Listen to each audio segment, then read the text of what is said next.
The park was quiet, bathed in the golden hues of the late afternoon sun. Liam Harrington, a 16-year-old high school junior, trudged along the familiar gravel path with his battered backpack slung over one shoulder. His jeans were patched, and his sneakers worn thin, a silent testament to his family's struggles. The day had been as unforgiving as the week before it. At school, he was the constant target of whispers and sneers, the subject of cruel jokes about his second-hand clothes and free lunch program meals. The park was his only solace, a place where he could breathe and momentarily forget the relentless pressures of school and home.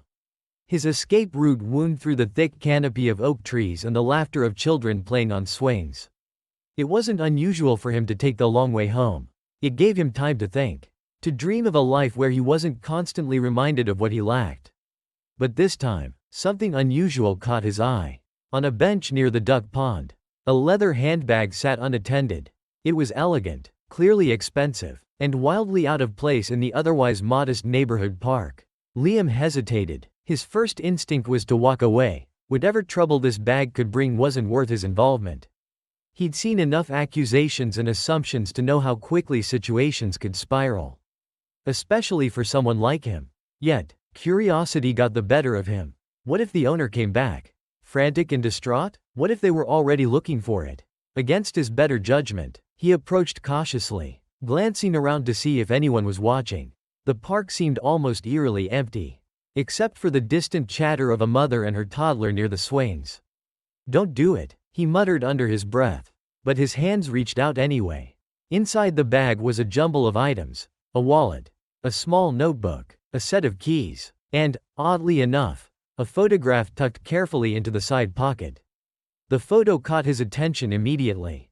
It showed a man and a woman, both smiling warmly at the camera, standing by a lighthouse on a sunny day. The man's arm was wrapped protectively around the woman's shoulders. Something about their expressions made him pause. They seemed so genuinely happy, so deeply connected. His fingers brushed over the photo as if it might explain the bag's sudden presence in his life. The ID in the wallet read Amelia Johnson, with an address not far from the park. He felt an odd tug of responsibility. Someone was surely missing this. Before he could think further, a sharp voice startled him. "Hey, what are you doing?" Liam's heart lurched. A group of older boys, teenagers from a nearby private school, had appeared at the edge of the path. Their uniforms were immaculate, their hair perfectly styled, and their smirks sharp enough to cut glass. Among them was Hunter Lawson, a name that immediately sent a ripple of dread through Liam.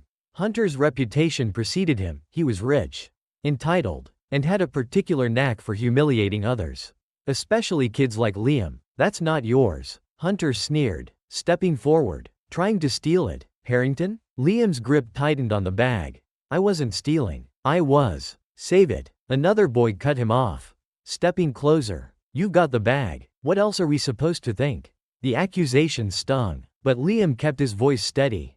"It was left here. I'm just trying to find the owner." Hunter's laugh was cold, mocking. "Yeah, sure, you're just some kind of good Samaritan now?" The group closed in, their voices rising in taunts and jeers. Liam's mind raced. He knew how this would end if he didn't act fast. Slinging his backpack over his shoulder, he gripped the handbag and darted toward the park's wooded trail. "Get back here, thief!" Hunter shouted, his voice echoing through the trees. The chase was brief but heart-pounding. Liam's legs burned as he sprinted through the underbrush, his breath coming in ragged gasps. When he finally reached the familiar outskirts of the park, he glanced over his shoulder. The boys had stopped at the trailhead, unwilling to dirty their pristine shoes on the muddy path. Hunter yelled something Liam couldn't make out, but the sneer in his tone was unmistakable. Liam didn't stop until he was a block away, his heart hammering in his chest. Standing at the corner of his street, Liam leaned against a lamppost, trying to catch his breath. The bag felt heavier now, as though the weight of its contents had shifted with the responsibility he'd taken on. He could leave it here, he thought. Someone else could deal with it. The police, maybe, or he could drop it off at a lost and found. But then he thought of the photograph. The man and woman's faces lingered in his mind. This wasn't just about money or inconvenience, this was about something personal, something irreplaceable, and he knew all too well what it felt like to lose something important. Sighing deeply, he made his choice. He'd take the bag home, look through it more carefully, and figure out how to contact this Amelia Johnson. It wasn't the easy choice, but it felt like the right one. As he walked home, clutching the bag tightly, Liam couldn't shake the uneasy feeling that this small act of kindness was about to change his life in ways he couldn't yet imagine. Back in the cramped living room of his apartment, Liam placed the leather bag carefully on the wobbly coffee table. The room smelled faintly of yesterday's dinner, and the muffled sound of his younger sister's cartoons played from the adjoining bedroom. His mother, Sarah, wouldn't be home from her double shift for hours, leaving the apartment quiet except for the occasional creak of the floorboards. Liam sat down and stared at the bag as though it might offer him some clue about what to do next. He opened it again, pulling out each item carefully. The wallet contained a few credit cards, some cash, and an ID confirming the bag belonged to Amelia Johnson, whose address was printed neatly under a faded photo of her smiling face. The notebook piqued his curiosity. Its leather cover was worn, the pages filled with neat handwriting that ranged from shopping lists to to-do reminders. One note caught his attention. Pick up picture frame for Tom's anniversary photo. Liam frowned, his thumb brushing over the page. The photograph he'd seen earlier must have been significant. His gaze drifted to the small, framed picture tucked inside the bag.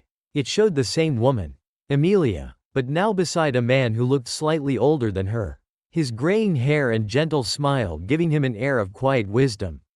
Something about the photo felt deeply personal, almost sacred. Liam's chest tightened. This is more than just a lost bag, he murmured to himself. The next morning, after a fitful night's sleep, Liam resolved to return the bag in person. He knew the right thing to do, but anxiety churned in his stomach. What if she thought he'd stolen it? What if Hunter had already spread rumors around town? His mind raced with doubts, but he forced himself to push them aside. After school, where he endured more snide comments from Hunter and his gang, Liam headed straight to the address on the ID. It was a modest, single-story house on the outskirts of town, its garden neatly tended with rows of blooming daisies. A rusted bicycle leaned against the porch railing, and wind chimes jingled softly in the breeze. He parked his own rickety bike at the curb and hesitated, the bag slung over his shoulder like a weight he couldn't shake. For a moment, he considered turning around, leaving the bag on the porch, and walking away. But something pushed him forward. Maybe it was the photograph. Or maybe it was the thought of someone doing the same for him if their roles were reversed. Taking a deep breath, Liam knocked on the door. The door creaked open, and a woman appeared, her expression cautious but kind.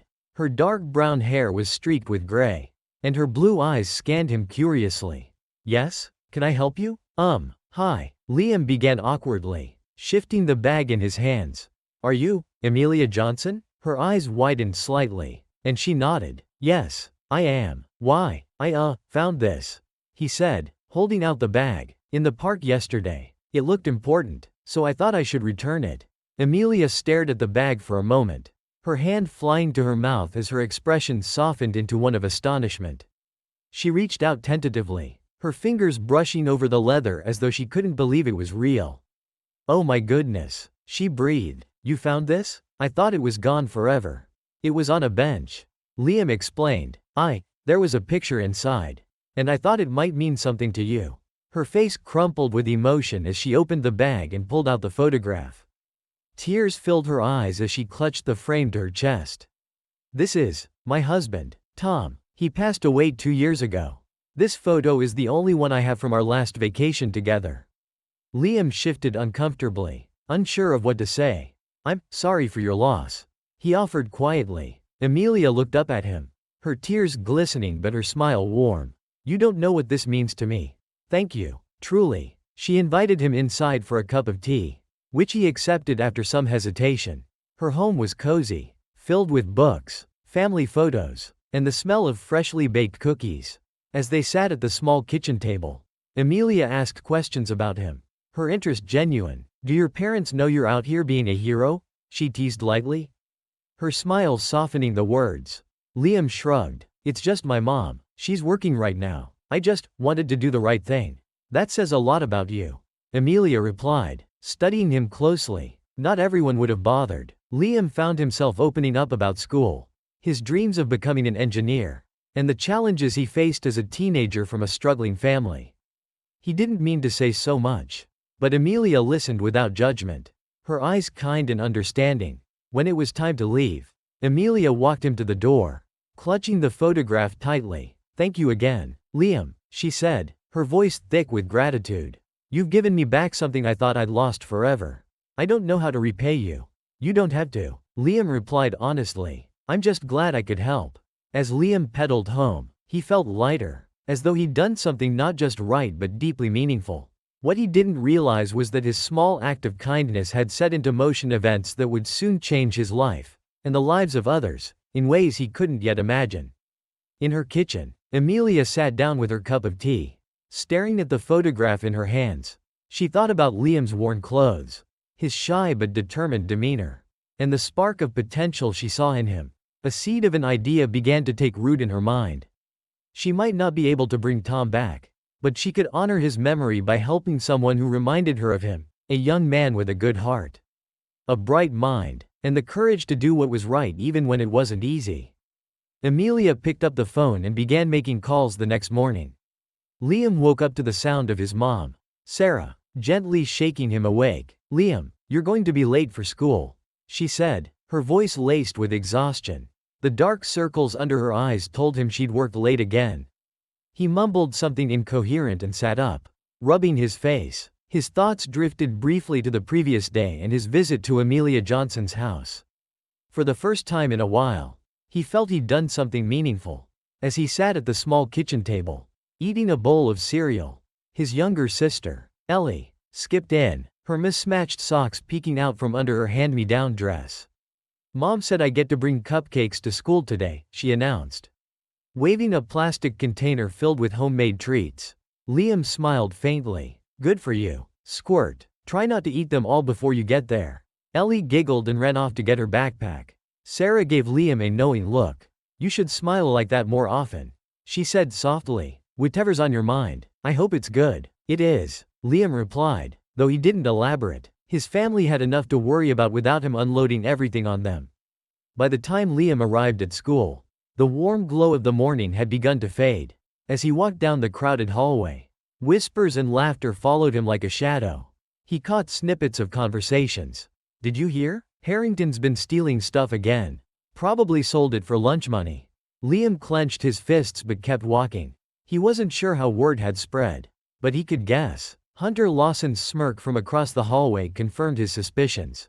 Hunter leaned casually against his locker, flanked by his usual entourage of well-dressed, self-satisfied friends. "Hey, Liam," Hunter called out, loud enough for everyone to hear. "How's the handbag business? Got any designer bags for sale today?" The hallway erupted in laughter. Liam ignored him, focusing on the math textbook in his hands like it held the answers to every problem in his life. His silence only seemed to encourage Hunter. "You know, Harrington, if you need money so badly, maybe you should clean our pool," Hunter added with mock sympathy. "Though you'd probably steal the silverware." Liam's face burned, but he forced himself to walk away. He knew better than to engage. The last time he'd stood up to Hunter, it had ended with a week of detention and a lecture about appropriate conflict resolution from the principal. By lunchtime, Liam's patience was wearing thin. He sat alone at a table near the back of the cafeteria, nibbling on a peanut butter sandwich. His thoughts drifted back to Amelia. Her gratitude and kindness had felt like a stark contrast to the relentless cruelty of his peers. "Mind if I sit here?" a voice interrupted his thoughts. Liam looked up to see Sophie Martinez, a classmate from his English class. She was one of the few people at school who treated him like a human being. Her dark hair was pulled back into a loose ponytail, and she carried a tray of what looked like the same uninspired cafeteria food everyone else was eating. "Sure," Liam muttered, scooting over to make room. Sophie sat down and took a bite of her apple before glancing at him. "I heard what Hunter's been saying. He's an idiot." Liam shrugged. "Doesn't matter. People believe him anyway. That doesn't make it true." Sophie said firmly. "You're not like him. That's why they pick on you." Her words struck a chord. He didn't respond, but her presence was a small comfort, a reminder that not everyone in the world was against him. That evening, Liam returned home to find his mom sitting at the kitchen table, surrounded by bills and eviction notices. She looked up as he walked in, trying to mask her worry with a tired smile. "Hey, kiddo, how was school?" Liam hesitated, debating whether to tell her about Hunter. In the end, he decided against it. "Same as always," he said, dropping his backpack by the door. Sarah nodded, her gaze drifting back to the bills. Liam sat down across from her, glancing at the papers. "Is it bad?" he asked quietly. Sarah sighed. "We're behind on rent again. I'm trying to figure out how to make it work." Liam felt a pang of guilt. He wished he could do more to help. But part-time jobs were hard to come by, especially when he needed to focus on school. "I could try to find a job," he offered. Sarah shook her head. "Your job is to do well in school. That's how we get out of this mess." Liam didn't argue, but the weight of responsibility pressed down on him. He knew his mom was doing everything she could, but it didn't feel like enough. Just as the evening stretched into a silence filled with unspoken worries, there was a knock at the door. Liam opened it to find Amelia Johnson standing on the porch, holding a small basket of muffins and an envelope. "Amelia?" Liam said, surprised. "What are you doing here?" "I hope I'm not intruding," she said with a warm smile.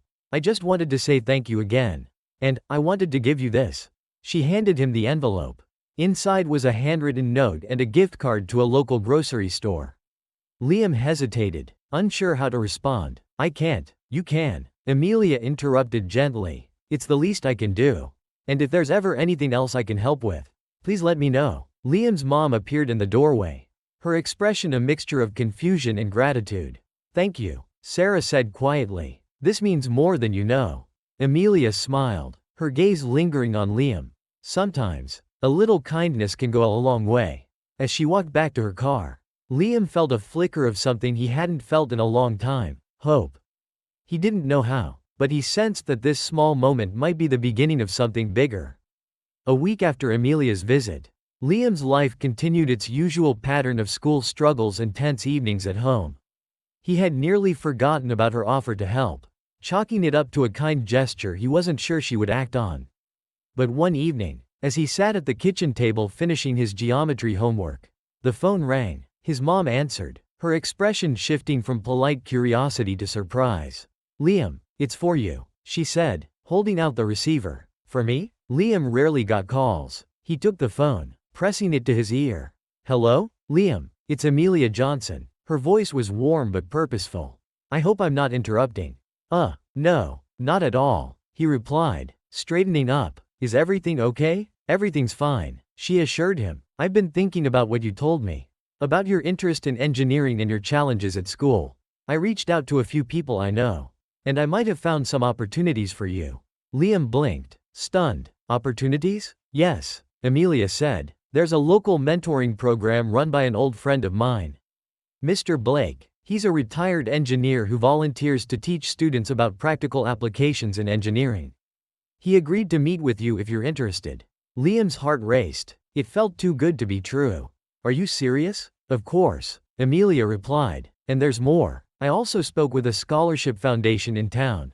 They're willing to consider your application, and I'm happy to write you a recommendation." I don't know what to say," Liam stammered. His mind reeled with the possibilities. Thank you so much." "Don't thank me yet," she said with a chuckle. "This is just the start. But I believe in you. Liam, you have what it takes to succeed." As he hung up the phone, Liam felt a surge of hope and determination.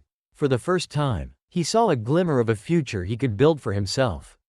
The following Saturday, Liam rode his bike to a community center on the edge of town. The building was modest but well maintained, with a sign advertising workshops, tutoring sessions, and other resources. Inside, he was greeted by a wiry man in his 60s with silver hair and sharp, intelligent eyes. "You must be Liam," the man said, extending a hand. "I'm Daniel Blake. Amelia told me about you." "Yes, sir," Liam said, shaking his hand. "She said you were an engineer. Retired now. But I spent 35 years designing bridges and structural systems." Mr. Blake replied with a smile. "Now I spend my time teaching young folks like you. Come on, let's see what you've got." Mr. Blake led Liam to a small workshop filled with tools, blueprints, and half-assembled models of various structures. The room smelled faintly of sawdust and grease. Liam's eyes lit up as he took in the space. His curiosity ignited. Over the next few hours, Mr. Blake introduced him to basic engineering concepts, explaining things with a mix of technical expertise and enthusiasm. He challenged Liam with small tasks, like designing a simple structure to support a specific weight. "You've got a sharp mind," Mr. Blake said, watching as Liam sketched out his ideas. "With the right guidance, you could do something extraordinary." Liam's chest swelled with pride. For once, someone saw his potential, not his limitations. Word of Liam's new opportunities didn't take long to spread, especially when Mr. Blake came to his school to give a presentation about the mentorship program. Hunter Lawson, ever watchful, took notice. At lunch one day, Hunter and his friends cornered Liam near the lockers. "So," Hunter said, his tone dripping with sarcasm, "you're a big-shot engineer now? Got yourself a mentor and everything?" Liam ignored him, stuffing his books into his locker. "Don't get too comfortable," Hunter continued. "People like you don't make it far. The world isn't going to hand you anything just because you're some charity case." Liam turned to face him, his fists clenched. "At least I'm earning my opportunities. What have you ever done except ride on your dad's name?" Hunter's face darkened, and for a moment, it seemed like he might lash out. But instead, he sneered and stepped back. "We'll see how long this little fairy tale lasts." As Hunter walked away, Liam felt a mix of anger and resolve. He wouldn't let Hunter's words drag him down. Not this time. Amelia continued to help Liam in ways big and small. She introduced him to community leaders and helped him apply for scholarships and programs that aligned with his interests. One afternoon, she even invited him to her home to meet a small group of local professionals who were interested in mentoring underprivileged youth. One of them, a lawyer named Rachel Simmons, took a particular interest in Liam. "I know what it's like to feel like the odds are stacked against you," she said. "If you ever need help navigating legal or educational hurdles, let me know." The support buoyed Liam's spirits. For the first time, he felt like he had a team of people rooting for him, opening doors he hadn't even known existed. Over the next few weeks, Liam thrived under Mr. Blake's mentorship. He worked on small engineering projects, learning to translate his ideas into tangible designs. His confidence grew, as did his excitement about the future. At home, the extra grocery money from Amelia's gift card eased some of the strain on his mom, allowing her to breathe a little easier. Liam even noticed Ellie smiling more often, her playful energy filling the small apartment. But Liam knew the path ahead wouldn't be easy. Hunter and his cronies still lurked in the background, and the pressures of school and home continued to weigh on him. Still, for the first time in a long time, he felt like he was moving forward. A ripple effect. Amelia watched Liam's progress with quiet pride. Seeing him thrive reminded her of her late husband, Tom, who had always believed in helping others. She began to wonder if there were more kids like Liam who just needed a chance. "I think we're onto something," she said one evening, talking to her close friend, Susan, who had connections in the local education system. "Liam's story could inspire others. Maybe we can expand this." Susan nodded. "It's worth exploring. Sometimes, all it takes is one spark to light a fire." And so, the seed of a larger movement began to take root, setting the stage for a broader ripple of change that would impact not just Liam but an entire community. Liam's confidence was growing as he juggled school, his mentorship with Mr. Blake, and the small engineering projects he was working on. Yet, the better things seemed to get, the more determined Hunter Lawson became to bring him down. It started with a whisper, a rumor spreading across school. One afternoon, Liam was called to the principal's office. As he walked through the halls, the curious stares of his classmates made his stomach churn. Inside the office, Principal Hendricks sat with a grim expression, flanked by Hunter and his father, Roger Lawson. "Liam," Principal Hendricks began, his tone heavy, "a serious accusation has been brought against you." Liam's pulse quickened. "What kind of accusation?" Hunter smirked, leaning back in his chair with an air of self-satisfaction. "Cheating," he said, enunciating the word as if it tasted sweet. "On our group project for science class." Liam's jaw dropped. "That's not true. I did all the work myself." "Not according to Hunter," Principal Hendricks interjected, holding up a printed document. "He claims you plagiarized parts of your report from an online source." "That's a lie," Liam said, his voice rising. "I worked on that project for weeks." Roger Lawson, dressed in a sharp suit, folded his arms and gave Liam a condescending look. My son doesn't lie. Perhaps you thought no one would notice. Given your situation, the implication was clear. Liam's blood boiled, but he forced himself to stay calm. Check the timestamps on my drafts, he said firmly. I wrote everything myself. Principal Hendricks hesitated, then nodded. We'll investigate, but until this is resolved, you're suspended from all extracurricular activities. Liam felt as if the floor had dropped out from under him. His projects with Mr. Blake and his scholarship applications, they were all at risk. When Liam told Amelia about the accusation, she was furious. This is unacceptable, she said, pacing her living room. They're targeting you because they think you don't have anyone to stand up for you. I can't lose this chance, Liam said, his voice cracking. If they take me off those projects, I'll lose everything. Amelia placed a comforting hand on his shoulder. They won't. We'll fight this. I have someone who can help. The next day, Amelia introduced Liam to Rachel Simmons, the lawyer who had offered her support. Rachel listened carefully as Liam explained the situation, her sharp eyes narrowing as she took notes. Here's the plan, Rachel said. We'll gather evidence to prove your innocence, your drafts, the timestamps, and any witness testimony. And we'll challenge the school's handling of this case. Rachel wasted no time. She subpoenaed the school's records related to the project, including submissions and emails. She also asked Mr. Blake to vouch for Liam's character, pointing out his dedication and integrity in their mentorship program. Meanwhile, Amelia reached out to the local community, gathering letters of support from teachers and neighbors who knew Liam. Sophie Martinez, who had seen Hunter harassing Liam, agreed to testify that Hunter had a personal vendetta against him. The turning point came when Rachel discovered a key piece of evidence. The plagiarism accusation was based on a document Hunter himself had planted online, deliberately mimicking parts of Liam's report. Armed with this proof, Rachel prepared to confront the school.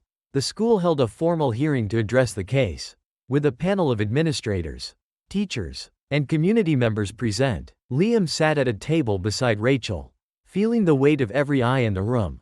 Across from them were Hunter and Roger Lawson, looking confident as ever. Rachel opened with a clear argument. This is not just a matter of academic integrity, it's a question of fairness. My client has been unfairly accused based on fabricated evidence, and we intend to prove his innocence. She presented the drafts and timestamps from Liam's work, along with testimony from Sophie and Mr. Blake. Then she revealed the damning evidence, the fake document planted by Hunter. Gasps filled the room as Rachel laid out the timeline.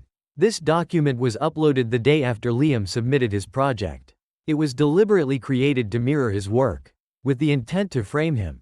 Hunter's smug expression faltered, and Roger's jaw tightened. The principal looked visibly uncomfortable. Hunter, do you have anything to say about this? Hunter stammered, his bravado cracking. I didn't do anything. Rachel wasn't finished. We also have testimony from other students who witnessed Hunter harassing Liam about his scholarship opportunities. This wasn't just an isolated incident, it was a targeted attack. The panel deliberated for what felt like hours. When they finally returned, Principal Hendricks cleared his throat. After reviewing the evidence, we have concluded that the plagiarism accusation was unfounded. Liam Harrington is fully exonerated. A wave of relief washed over Liam, though it was tempered by lingering frustration. Principal Hendricks continued. We will also be reviewing disciplinary actions against Hunter Lawson. The room erupted into murmurs. Hunter's father stood abruptly, glaring at the panel. This is ridiculous. My son did nothing wrong. Your son planted false evidence. Rachel shot back, and he'll face the consequences. As the Lawsons stormed out, Amelia placed a hand on Liam's shoulder. You did it, she said softly. You stood up for yourself. The victory wasn't just about clearing Liam's name, it was a turning point. The community took notice of the hearing, sparking conversations about fairness and the systemic biases that had almost cost Liam his future. Amelia and Rachel used the momentum to advocate for more support for underprivileged students. The mentorship program expanded, and Liam became a symbol of resilience and determination. Liam's projects with Mr. Blake resumed, and his scholarship applications moved forward. But the fight had left its mark. They'll always find a way to come after me, he said one evening, sitting in Amelia's kitchen. They might try, Amelia replied, but now, you know you can fight back, and you're not alone. Liam nodded, the weight on his shoulders a little lighter. He wasn't just surviving anymore. He was building something bigger, a future he could be proud of. The fallout from the school hearing rippled far beyond Liam's immediate circle. News of the event spread through the town, sparking conversations about the treatment of underprivileged students and the unchecked power of influential families like the Lawsons. Local newspapers ran stories with headlines like, "Teen overcomes false accusation to protect his future," and "Community divided over school bias." Amelia Johnson, fueled by her outrage and inspired by Liam's resilience, decided to take the momentum further. "This can't just be about Liam," she said during a meeting with her close friends and community leaders. "There are others like him. Kids who just need a chance but are being held back by a system that's stacked against them." Susan, her friend in the education sector, agreed. "We could start a program, a foundation to help students like Liam with mentorships, scholarships, and legal advocacy. And we can use Liam's story to inspire others," added Rachel Simmons, the lawyer who had successfully defended him. By the end of the meeting, the group had a plan. They would launch a community initiative called the Beacon Foundation, named after the lighthouse in Amelia's cherished photograph of her late husband. As the Beacon Foundation took shape, Liam found himself at the center of attention. Amelia encouraged him to share his story publicly, and he hesitated at first. "I'm not good at speaking in front of people," he admitted. "You don't have to be perfect."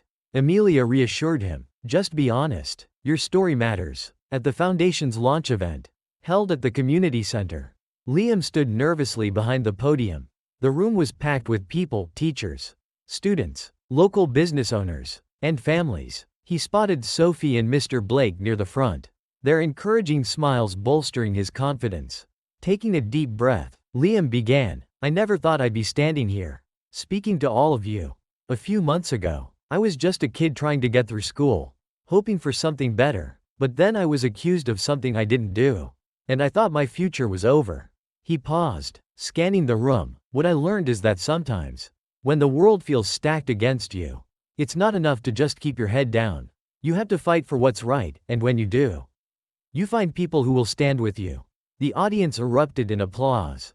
And for the first time, Liam felt the power of his voice. While the Beacon Foundation gained momentum, not everyone in town was supportive. The Lawsons, humiliated by their loss at the hearing, began spreading rumors about Amelia and Liam. Roger Lawson even used his influence to pressure local businesses to distance themselves from the foundation. Amelia wasn't intimidated. "If they think they can scare us, they don't know who they're dealing with," she told Rachel during a strategy meeting. "We'll fight them with the truth." The foundation doubled down on its efforts, hosting workshops, offering tutoring programs, and even organizing job fairs. Community leaders like Mr. Blake stepped forward to provide resources, and local families began donating to fund scholarships. The tension between the foundation and the Lawsons came to a head during a town hall meeting where education policies were being discussed. Roger Lawson stood up, addressing the room with his usual arrogance. "This foundation is just a way for people to push their political agendas. My family has always supported education, but we can't lower standards just to make certain people feel included." The comment sent a murmur through the crowd, and Liam felt a surge of anger. Before he realized what he was doing, he stood up. "With all due respect, Mr. Lawson," he said, his voice steady, "this isn't about lowering standards. It's about giving everyone a fair chance to meet them." The room fell silent as all eyes turned to Liam. "When I was accused of cheating, it wasn't because I did anything wrong, it was because someone wanted to take away my opportunities. This foundation isn't about taking shortcuts. It's about making sure kids like me get the chance to prove what we're capable of." Roger's face turned red, but he said nothing. The crowd erupted into applause, and Liam's words became the defining moment of the evening. In the weeks that followed, the Beacon Foundation expanded its reach. Rachel helped secure partnerships with larger organizations, while Amelia continued to pour her energy into raising funds and awareness. Liam, now seen as a role model, began mentoring younger students in the program. One of them was Carlos, a shy 14-year-old who reminded Liam of himself. Carlos had a talent for coding but lacked confidence and resources. Liam spent hours with him at the community center, teaching him basic engineering principles and encouraging him to pursue his interests. "You've got this," Liam told him during one of their sessions. "I know it's hard, But if I can do it, so can you. Watching Carlos thrive gave Liam a new sense of purpose. He realized that the help he'd received from Amelia and others wasn't just about him, it was about paying it forward. Meanwhile, Hunter's life began to unravel. His father's public outburst at the town hall had damaged the Lawson family's reputation. And Hunter found himself increasingly isolated at school. Without his usual entourage, he was forced to confront his actions. One afternoon, he approached Liam in the hallway. "Hey," he said awkwardly, avoiding eye contact. "What do you want, Hunter?" Liam asked, his tone wary. I wanted to say I'm sorry. For everything," Hunter said, his voice barely above a whisper. "I didn't think it would go this far." Liam studied him for a moment, trying to gauge his sincerity. "It's not me you owe an apology to," he said finally. "It's everyone you've hurt." Hunter nodded, his shoulders slumping as he walked away. Liam wasn't sure if the apology meant anything, but he knew he didn't need it to move forward. As the school year came to an end, Liam received news that he had been awarded a full scholarship to Ohio State University to study engineering. The announcement was met with cheers at the Beacon Foundation, where Liam had become a symbol of what was possible when a community came together to support its youth. At the foundation's year-end gala, Amelia gave a speech, her voice filled with emotion. Liam's journey reminds us that no act of kindness is too small. And no challenge is too great when we stand together. My late husband believed in the power of hope. And tonight, I see that hope in all of you. Liam stood in the audience, surrounded by people who had become his second family. He felt a deep sense of gratitude, not just for the opportunities he'd been given but for the chance to make a difference in the lives of others. Months after the success of the Beacon Foundation's launch and Liam's scholarship win, Amelia received an unexpected package at her door. Inside was a small bundle of old documents, accompanied by a handwritten note. "Mrs. Johnson, I believe these belong to you. They were left behind after my father retired from the Lawson estate. I thought you might find them useful." The note was unsigned, and Amelia frowned as she sifted through the contents. Most of the documents appeared to be financial records and contracts. But one in particular caught her attention. A correspondence dated years ago between Roger Lawson and a company involved in a construction project that had gone bankrupt. She froze when she saw the project name, Beacon Point Marina. Her late husband, Tom, had worked on that project. It was the last job he'd taken before his unexpected death in a car accident. Amelia's mind raced. Why would the Lawsons have documents connected to it? The marina project had been plagued by controversy, allegations of embezzlement, safety violations, and ruined livelihoods. Tom had confided in her about his suspicions but never had the chance to act on them. The implications were chilling. Amelia called Rachel Simmons immediately. "I think I found something," she said, her voice trembling. "Something about the Lawsons and what really happened to Tom's last project." Rachel and Amelia worked tirelessly, poring over the documents and cross-referencing them with public records. What they uncovered painted a damning picture. Roger Lawson had been a silent partner in the marina project, funneling money into it through shell companies while cutting corners on safety and siphoning funds for personal gain. When the project collapsed, it left dozens of workers unemployed and in debt, including Tom. "What's worse," Rachel said during one late-night meeting, "is that it looks like Tom may have uncovered the fraud. There's a memo here, he sent it to the project manager, raising concerns about the missing funds." Amelia's heart sank. He was trying to do the right thing. Rachel nodded grimly. And someone wanted to stop him, though there was no direct evidence linking Tom's death to foul play. The timing raised too many questions to ignore. "We need to expose this," Amelia said, her voice resolute, "not just for Tom, but for everyone who was hurt by this." Amelia decided to tell Liam about her discovery. They met at her house, where she laid out the documents and explained their significance. Liam listened intently, his brow furrowing as the pieces came together.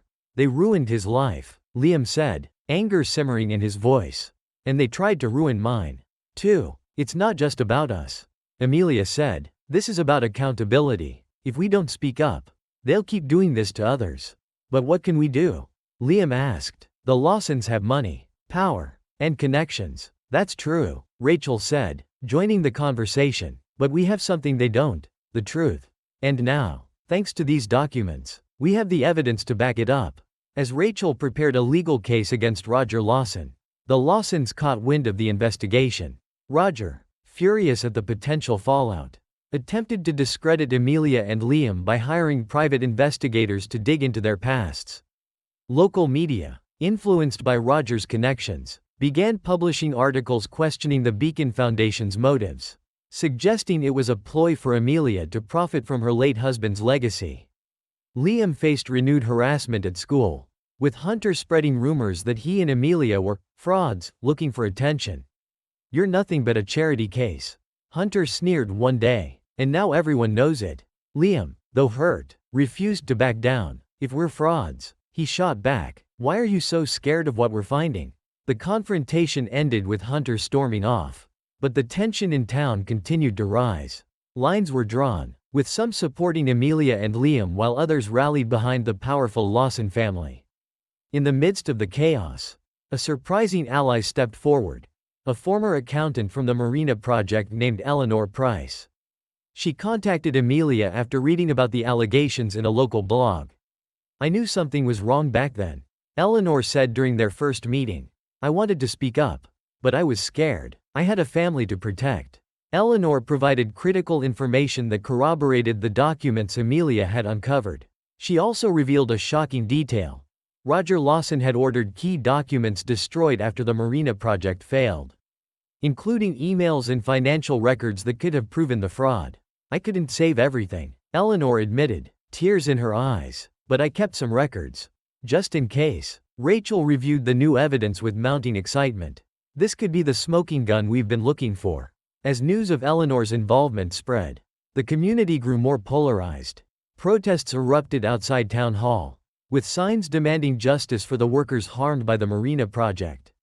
At the same time, Lawson supporters staged counter-protests, claiming the accusations were a smear campaign against a respected family. Liam found himself caught in the middle. One day, while helping at the Beacon Foundation, he overheard two volunteers arguing about the controversy. "This is getting out of hand," one said. "Why drag all this up now?" "Because it matters," the other shot back. "People like the Lawsons think they can do whatever they want. Someone has to hold them accountable." Liam felt the weight of their words. The fight was no longer just about him or Amelia. It was about justice for everyone who had been silenced or ignored. Late one evening, Amelia received an anonymous call. The voice on the other end was low and menacing. "Drop the case, Mrs. Johnson, or you'll regret it." Amelia's hands shook as she hung up, but her resolve only hardened. She called Rachel immediately. "They're trying to intimidate us." "Let them try," Rachel said. "It only proves we're on the right track." Despite the threat, Amelia and Liam knew they couldn't back down. They were on the brink of uncovering the full truth, and they owed it to Tom, and everyone else who had suffered, to see it through. The day of the court hearing dawned with an air of tension that gripped the town. The case against Roger Lawson, spearheaded by Rachel Simmons on behalf of Amelia and the affected Marina workers, had drawn widespread attention. The small courthouse was packed with reporters, community members, and protesters, their voices echoing through the corridors as security worked to maintain order. Liam sat beside Amelia in the gallery, his palms sweaty as he watched Rachel prepare her opening arguments. Across the aisle, Roger Lawson sat with his team of high-powered attorneys, his face a mask of feigned calm. Hunter was there too, though he looked less confident than usual, his gaze darting nervously around the room. "This is it," Amelia whispered to Liam. "This is where we make them answer for everything." Liam nodded, his chest tight with anticipation. He had never felt the stakes so keenly. Rachel began with a powerful statement, laying out the evidence of fraud, embezzlement, and misconduct that had destroyed the Marina project and devastated the workers. "This case is about more than one man's greed," she said, her voice steady and commanding. "It's about holding those in power accountable for the harm they caused to others." Roger's lead attorney, a sharp-tongued litigator named Charles Drake, countered by painting Amelia and Liam as opportunists exploiting a tragedy for personal gain. "This is nothing more than a baseless vendetta," he claimed. "My client has done nothing wrong." But Rachel wasn't intimidated. She presented a timeline of events, bolstered by the documents Amelia had uncovered, Eleanor Price's testimony, and records showing the destruction of critical files. Each piece of evidence chipped away at Roger's facade of innocence. Eleanor Price was the first key witness. She recounted her time as an accountant on the Marina project, her voice trembling but resolute as she described the pressure to falsify records and the fear of retaliation if she spoke out. Roger Lawson was the silent partner, she said, her eyes locking with Roger's across the courtroom. He orchestrated the embezzlement and ordered the destruction of evidence to cover his tracks. Drake attempted to discredit her, accusing her of fabricating the story for attention. But Rachel was ready. She presented corroborating evidence, including emails Eleanor had saved that directly implicated Roger. The courtroom buzzed with murmurs as Rachel concluded Eleanor's testimony with a pointed question. "Why did you keep these records? Knowing the risk?" Eleanor's voice broke slightly as she replied. "Because I knew someday, someone would need the truth. Just when it seemed the case couldn't get more dramatic." Rachel called a surprise witness, a former employee of Roger Lawson's construction company who had fled town years ago. Marcus Cole stepped forward, his appearance sending a ripple of shock through the courtroom. "I worked on the Marina project," Marcus said, his deep voice steady. "I saw the orders come down to cut corners on materials and ignore safety standards. When I raised concerns, I was fired." Marcus's testimony added weight to the case, painting a clear picture of Roger's negligence and greed. Rachel presented further evidence, including financial records showing payments to shell companies tied to Roger's accounts. As the trial wore on, the pressure on Hunter grew unbearable. He became increasingly isolated, his father's legal troubles casting a shadow over his once unshakable reputation. One day during a recess, Liam found himself face to face with Hunter in the courthouse hallway. "I didn't know," Hunter blurted out, his voice shaking. "I didn't know how bad it was." Liam studied him for a moment. "But you knew enough to cover for him.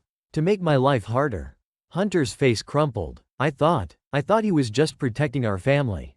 But now," he trailed off, his gaze filled with regret. "Then do something about it," Liam said. "You got a chance to make it right." Hunter didn't respond, but his expression suggested he was grappling with the weight of Liam's words. In the final days of the trial, Rachel presented her most damning evidence, a document Roger had failed to destroy. Discovered among the records sent anonymously to Amelia, it was a signed directive ordering the falsification of accounts, complete with Roger's personal notations. Drake tried to argue the document's authenticity, but a forensic analysis confirmed its legitimacy. The courtroom erupted in gasps as Rachel held up the paper. "This proves that Roger Lawson not only knew about the fraud but was the architect behind it." Roger's calm demeanor finally cracked.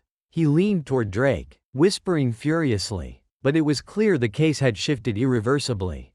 After weeks of testimony and arguments, the jury returned with a verdict: guilty on multiple counts of fraud, embezzlement, and conspiracy. Roger's face turned ashen as the judge read the sentence: a lengthy prison term and substantial restitution to the victims of the Marina project.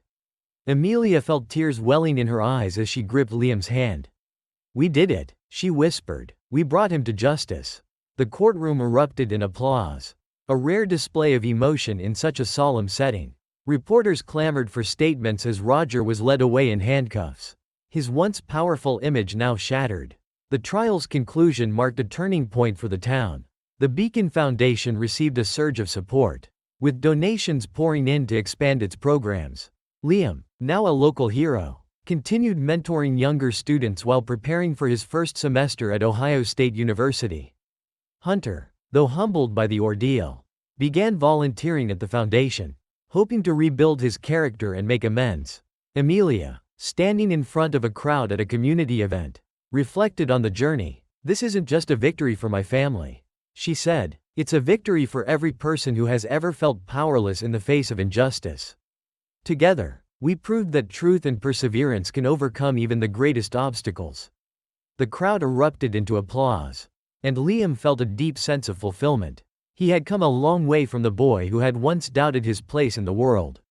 Now, he stood tall, a symbol of resilience and hope. The summer after the trial was a whirlwind of activity for Liam, as he prepared to leave for Ohio State University on a full scholarship. The town seemed eager to celebrate his success. The Beacon Foundation hosted a farewell event in his honor, attended by community members, mentors, and students he had inspired. Standing on the stage at the community center, Liam looked out at the crowd. Amelia, Sophie, Mr. Blake, and even Hunter were among the faces smiling back at him. His heart swelled with gratitude. When I first started this journey, Liam began, his voice steady, I didn't think I had a place in a world that often felt stacked against me. But because of people like Amelia, Mr. Blake, and everyone here, I've learned that when we lift each other up, we can do incredible things. The audience applauded, their cheers echoing through the room. For the first time, Liam felt a sense of belonging, not just to the town but to a larger purpose. In the weeks following the trial, Hunter began volunteering at the Beacon Foundation. Though many in the community remained wary of him, his genuine efforts to help began to change perceptions. He worked closely with younger students, teaching them math and science skills, and even collaborated with Liam on a mentorship project. One afternoon, as they organized supplies for a workshop, Hunter broke the silence. I owe you an apology, he said, his voice quiet but sincere. For everything I did to you. I was a coward. Liam glanced at him, surprised. It's not just me you owe, he replied, but you're taking the first step. And that matters. Hunter nodded, his expression thoughtful. I want to do better. Not just for me, but for the people I've hurt. Over time, Hunter's actions spoke louder than his words. Though redemption was a slow process, he began to earn back the trust of those around him. With Roger Lawson behind bars, Amelia turned her attention to expanding the Beacon Foundation. She partnered with organizations across the state, establishing programs to support underprivileged youth with scholarships, internships, and mentorship opportunities. At a board meeting one evening, Amelia unveiled her latest initiative, a scholarship fund in memory of her late husband, Tom. Tom believed in building something greater than himself, she said, her voice filled with emotion. This fund will ensure that his legacy lives on through the success of others. The announcement was met with unanimous support, and Amelia felt a renewed sense of purpose. For the first time since Tom's passing, she felt at peace, knowing she was honoring his memory in a meaningful way. Arriving at Ohio State University was both exhilarating and intimidating for Liam. The sprawling campus, bustling with students from all walks of life, was a stark contrast to the small-town world he had known. But he carried the lessons of his journey with him, along with the unwavering support of Amelia and his community. In his first engineering class, Liam quickly distinguished himself with his curiosity and determination. His professor, Dr. Patel, took notice and invited him to join a research project focused on sustainable infrastructure, a topic that reminded Liam of Mr. Blake's lessons and Tom's passion for ethical engineering. I think you'll thrive here, Dr. Patel said after their first meeting. You've got the kind of drive that changes the world. Liam threw himself into his studies, driven not just by his own aspirations but by the knowledge that he was paving the way for others to follow. Back in his hometown, the Beacon Foundation continued to flourish. Inspired by Liam's journey, other students stepped forward to share their own stories and seek opportunities. One of them was Carlos, the shy 14-year-old Liam had mentored. With Liam's encouragement, Carlos applied for and received a scholarship to attend a summer coding camp, where he excelled. Liam showed me that it's okay to dream big, Carlos said during an interview with the local paper. Now, I want to build something that makes a difference. The foundation's impact began to spread, reaching neighboring towns and drawing attention from larger organizations. Amelia often reflected on how a single act of kindness, Liam returning her lost bag, had sparked a movement that was transforming lives. During his first winter break, Liam returned home for a visit. One snowy afternoon, he and Amelia met at the park where he had first found her bag. They sat on a bench, watching the ducks glide across the frozen pond. You've come a long way, Amelia said, smiling at him. Tom would be so proud. Liam looked down at the photograph she held, the same one he had returned to her months ago. I couldn't have done it without you, he said. You gave me a chance when no one else would. Amelia shook her head. You were always capable, Liam. You just needed someone to believe in you. They sat in comfortable silence for a moment before Liam spoke again. I want to keep giving back, to make sure others get the same chances I did. Amelia's smile widened. And you will, I have no doubt. As Liam prepared to return to college, he felt a deep sense of fulfillment.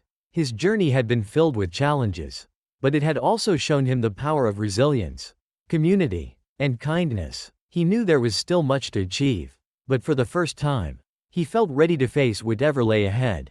Amelia, watching him drive away, felt a mixture of pride and gratitude. Liam's story had not only changed his life but had also brought new meaning to hers. Together, they had built something that would continue to grow, a beacon of hope for all who needed it.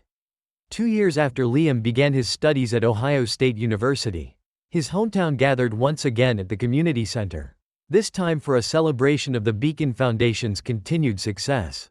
The hall buzzed with excitement as people shared stories of the foundation's impact.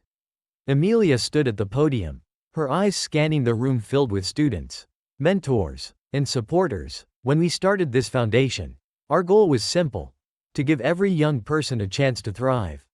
Today, I am proud to say we've helped over 200 students pursue their dreams through scholarships, mentorships, and internships. The audience erupted into applause, and Amelia smiled as she motioned toward the stage. But tonight, we're here to honor someone whose journey inspired it all. Liam Harrington, please join me. Liam, now 20 years old and radiating confidence, walked onto the stage to a standing ovation, dressed in a tailored suit but still carrying the same humble demeanor. He looked out at the crowd. "Thank you," Liam began, his voice steady. "It's hard to believe how much has changed since the day I found that bag in the park. At the time, I thought I was just doing the right thing. I never imagined it would lead to this, a community that believes in lifting each other up." He paused, emotion flickering in his eyes. The Beacon Foundation isn't just about opportunities. It's about hope. It's about showing kids like me that no matter where you come from or what challenges you face, you can rise above them with the right support.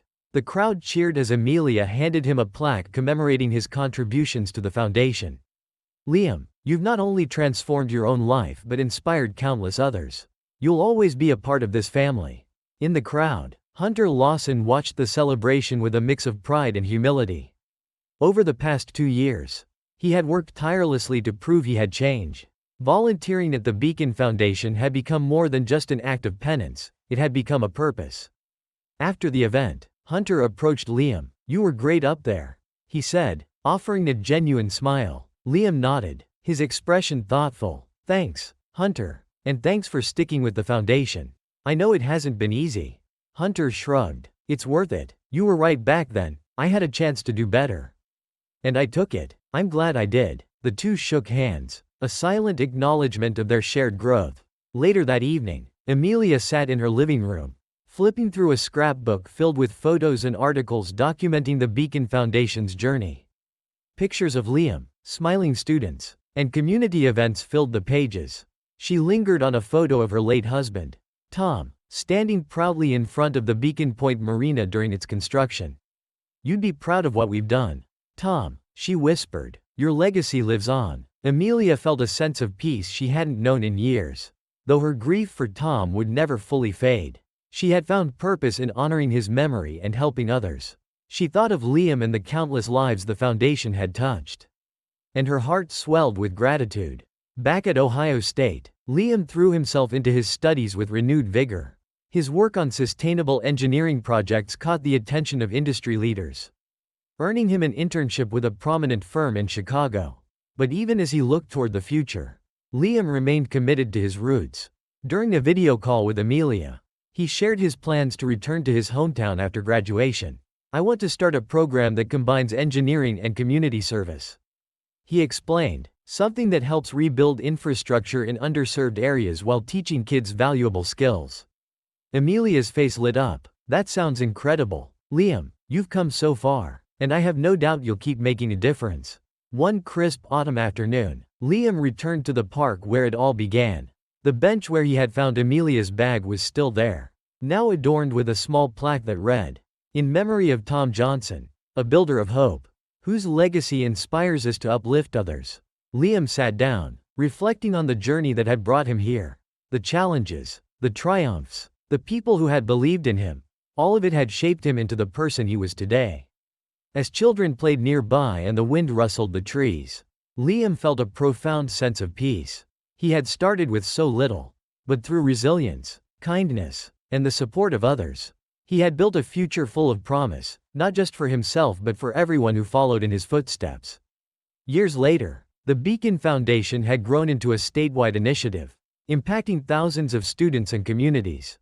Liam, now a successful engineer and philanthropist, returned often to mentor and inspire the next generation. Amelia, though retired from her day-to-day involvement with the foundation, remained its guiding spirit. She took joy in seeing the seeds she and Liam had planted continue to grow. At the foundation's 10th anniversary gala, Liam stood once again before a crowd of supporters.